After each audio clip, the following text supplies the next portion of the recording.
বাজার থেকে এরকম কচি থোড় নিয়ে আসো, আর নিয়ে এসে এইভাবে চিংড়ি মাছ আর গোবিন্দভোগ চাল দিয়ে বানিয়ে দেখো, অমৃত স্বাদ। পিঙ্ক কালার হয়ে গেছে। হ্যাঁ, নমস্কার বন্ধুরা, আমার চ্যানেলে তোমাদের সবাইকে স্বাগত জানাই।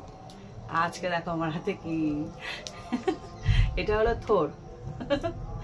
থোড়ের কি বলতো, থোড় মোচা এগুলো একটু খাটনির কাজ, কিন্তু এত সুন্দরভাবে করা হয়, খেতে মারাত্মক। মানে তৈরি সেরকম ভাবে করতে পারলে দারুণ খেতে লাগে। আর সেটা দারুণ থোড়ের রেসিপি এনেছি চিংড়ি মাছ দিয়ে, সাথে আবার গোবিন্দভোগ চালও আছে। ভেবে দেখো কি সুন্দর হবে। আমার এদিকে উনুন ধরে গেছে, অলরেডি ধরিয়ে দিয়েছে যাতে এগোয় তাড়াতাড়ি করে। তো চলো শুরু করা যায়। থোড়টা প্রথমে যে এই যে বাইরের যে মোটা খোসাটা আছে এটা ফেলে দিতে হবে। এটা তো দরকার নেই, ছাড়িয়ে ছাড়িয়ে একদম অল্প হয়ে যাবে।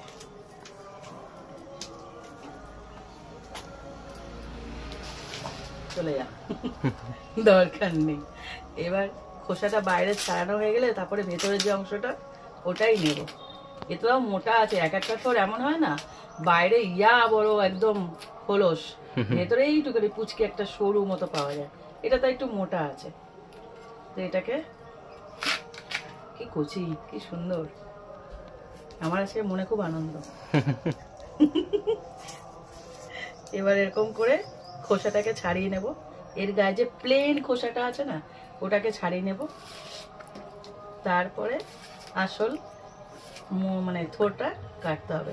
এই থোড়ের একটা ঝামেলা একটাই, এর মধ্যে যে আঁশটা আছে ওটাকে ছাড়িয়ে নিতে হয়, ওটা আবার খাওয়া যায় না। পুরো খোসাটা দেখো ছাড়িয়ে নিয়েছি। এবার এরকম পাতলা পাতলা করে একদম কচি থোড় এই যে এরকম ভাবে কাটবে আর এইভাবে আঙুলে গোটাবে যে আঁশটা, এটাই নিয়ম। এই দেখো কিছুই না, কিন্তু এত কচি কি সুন্দরভাবে কাটছে। এই যে আঙুলের মধ্যে এরকম এইভাবে ধরবে, বা হাতে নেবে আর ডান হাতে পেঁচাবে। তাহলে আমি এভাবে কেটে নিই, আমি তোমাদের দেখিয়ে দিলাম। আঁশটাকে ফেলে দেবে আর এরকম পাতলা পাতলা জিরে জিরে করে কেটে নেবে। চেষ্টা করবে বাজার থেকে যখন আনবে বা পাশের বাড়ি দিক বা নিজের গাছের থোড়ো যেন কচি হয়। দেখো একদম কচি, তবেই খেতে ভালো লাগবে। এরকম জিরে জিরে করে কেটে নেবে। তাহলে আমি জিরে জিরে করে কাটতে থাকি আগে পুরোটা, তারপরে দেখাচ্ছি। দেখো সমস্ত থোড়টা কেটে নিয়েছি। এবার একটু করে ধুয়ে নেব। বাজার থেকে আসা তো, যতই গাছ থেকে আসো একটু ধুয়ে নিতে হবে। থোড়গুলোকে আমি কড়াইতে সেদ্ধ করব না, প্রেসার কুকার সেদ্ধ করবো, একদম মাখনের মতো গলে যাবে। তার জন্য একটা প্রেসার কুকার নিয়ে নিয়েছি আর থোড়গুলোকে এর মধ্যে দিয়ে দিলাম।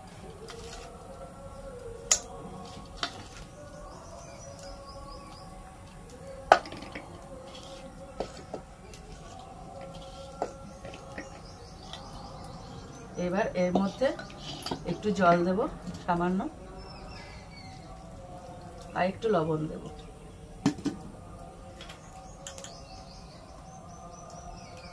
এবার এটাকে বসিয়ে দেবো সেদ্ধ হওয়ার জন্য। 5-6টা সিটি মেরে নামাবো। ওদিকে থোড়টা সেদ্ধ হচ্ছে আর এদিকে কাঁচা লঙ্কা 4টে আর 1 টুকরো আদা, এটাকে বেটে নেব একটু দেওয়ার জন্য।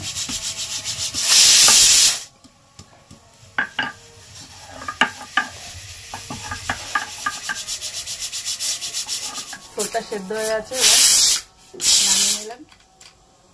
এবার একটা কড়াই বসিয়ে দিলাম।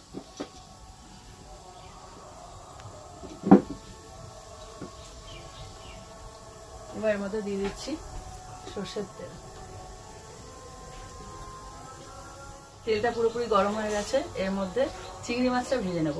তার জন্য একটুখানি, বেশি না, সামান্য লবণ আর হলুদ মাখিয়ে নিচ্ছি, দেখতে ভালো লাগবে।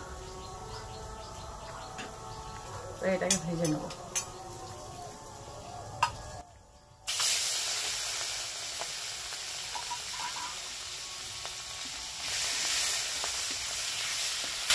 এই চিংড়ি মাছটা দেওয়ার জন্য এই পুরো রেসিপিটার স্বাদটা বদলে যাবে, এত ভালো লাগে।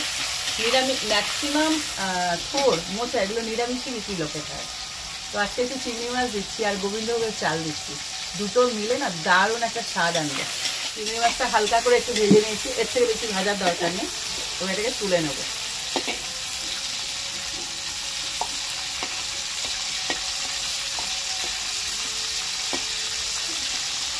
আর লেগে আসছে না আমার সবসময় একটুখানি থেকে যায়। আর একটু তেল দেবো, থোর মোটা খেয়াল করবে একটু তেল বেশি লাগে, সেটা ভালো লাগে তাতে। এবার এই তেলের মধ্যে দিয়ে দিচ্ছি গোটা গরম মশলা, দারচিনি আর ছোট এলাচ, একটা শুকনো লঙ্কা, এগুলো সব ফোড়নে যাচ্ছে, আর দুটো তেজপাতা আর একটু গোটা জিরে। এগুলোকে ভালো করে ভেজে নেব। ফোড়নটা ভালো করে ভেজে নিয়েছি। এবার এর মধ্যে দিয়ে দিচ্ছি যে আদা কাঁচা লঙ্কাটা বাটলাম সেটা।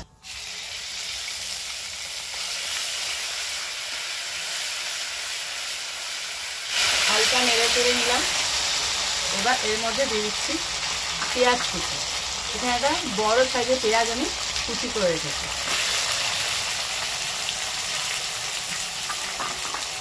এটাকে একটু ভেজে নিতে হবে ভালো করে। পেঁয়াজটাকে দেখো খুব ভালো করে ভেজে নিয়েছি। ওইদিকে আদা কাঁচা লঙ্কাটা সুন্দর করে ভাজা হয়ে গেছে। এই সময় এর মধ্যে দিয়েছি গোবিন্দভোগের চাল।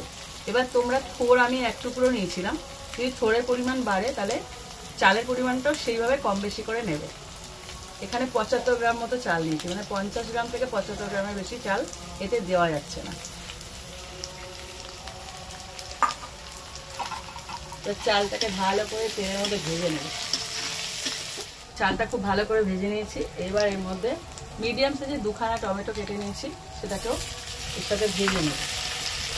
কি বলতো, এই প্রথমে ঠোঁটটা সেদ্ধ করে নিলাম, এবার পরপর এক পরের পর আর শুধু ভাজা চলবে, একদমই ঝামেলা রান্না না, শুধু কাটতেই যায়। দেখো টমেটোটা দিয়ে একটু ভেজে নিলাম। এবার যে মশলা বাটি সমস্ত এর মধ্যে দিয়ে দেবো। দিয়ে দিচ্ছি লবণ। একটু লবণ আমি থোড়ের মধ্যে যখন সেদ্ধ করতে দিয়েছিলাম তখন দেওয়া ছিল, সেটা মাথায় রেখেই পরে লবণটা দিতে হবে। হলুদ গুঁড়ো,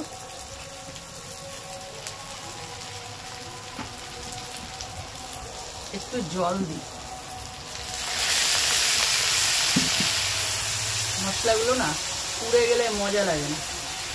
লঙ্কার গুঁড়ো দিচ্ছি 1.5 চামচ, যেহেতু এখানে চিংড়ি মাছ আছে তার জন্য। আর জিরের গুঁড়োটা একটু বেশি যাবে, মানে এই রেসিপিতে জিরের গুঁড়ো মাত্রাটা একটু বেশি থাকবে। 1.5 চামচ। ভালো করে এটাকে একটু কষিয়ে নেবে। দেখো মশলা দিয়ে ভালো করে কষিয়ে নিয়েছি। এইবার থোড়টাকে দিয়ে দেবো, যে সেদ্ধ করা থোড়টা। পিঙ্ক কালার হয়ে গেছে সেদ্ধর পরে।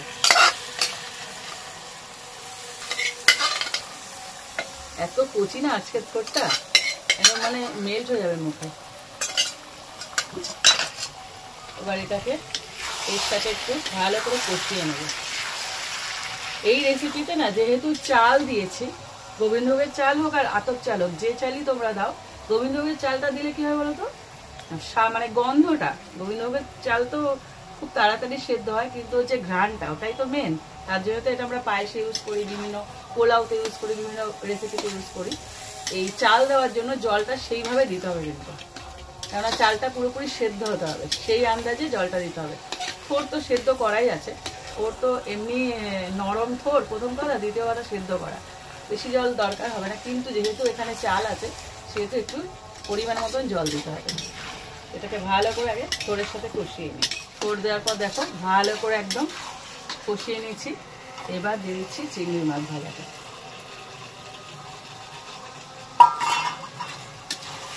এটা দেওয়ার পর চিংড়ি মাছ তো ভাজাই আছে, আর কষানোর পিছনে এরপর জল দিয়ে দিচ্ছি। জলটা সেইভাবে দেবে যেন চালটা সেদ্ধ হয়ে যায়।